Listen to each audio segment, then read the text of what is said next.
Good morning, Spruce Street. Today is Thursday, March 25th, day 4 of remote learning. How is everyone?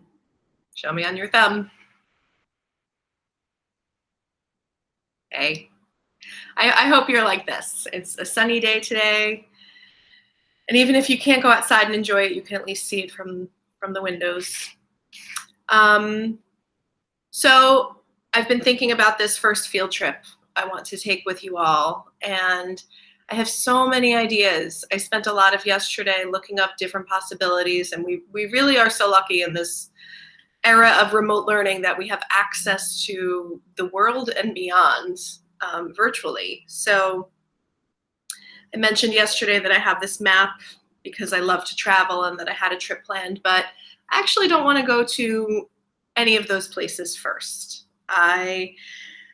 I'm thinking of a place that's actually close to Spruce Street, right? Spruce Street is the place, honestly, if I could pick anywhere to go right now, I'd actually choose 12 Spruce Street. And I'd be standing in the lobby right now saying good morning to each of the students and teachers who are entering the building. That's actually the number one place I would choose right now.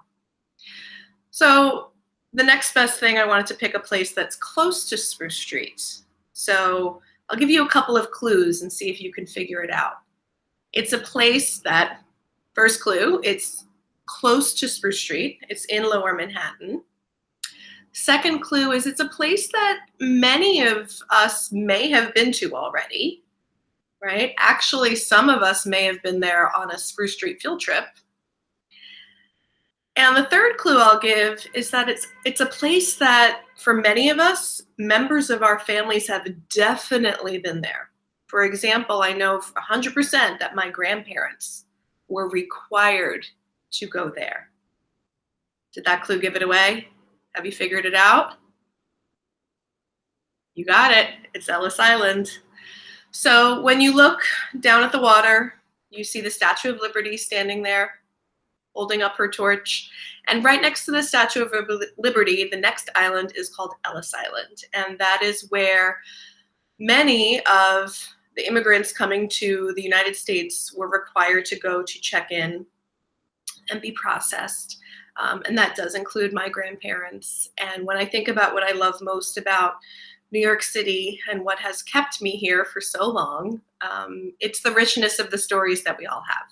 So everyone who comes to New York City has a story about why they came there. And even if it's not your story personally, maybe it's a generation or two above you, everyone has a story, right? New York City is a place that I chose to move to go to college, and I chose to stay and be an educator. And all of you have stories too. So what's your New York story? I'd love to hear it. And I'd love to visit Ellis Island with all of you.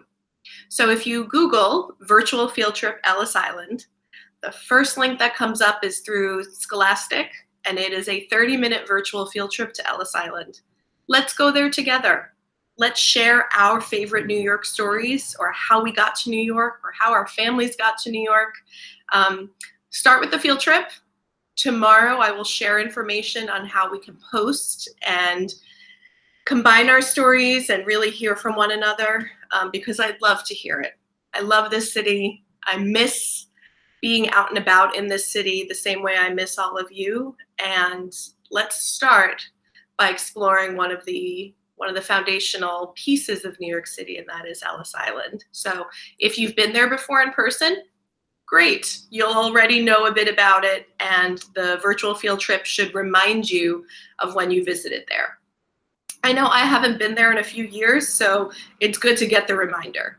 If you've never been there, all the information will be brand new, which is also great. That's the great thing about a field trip. You bring to it whatever your experience is, okay?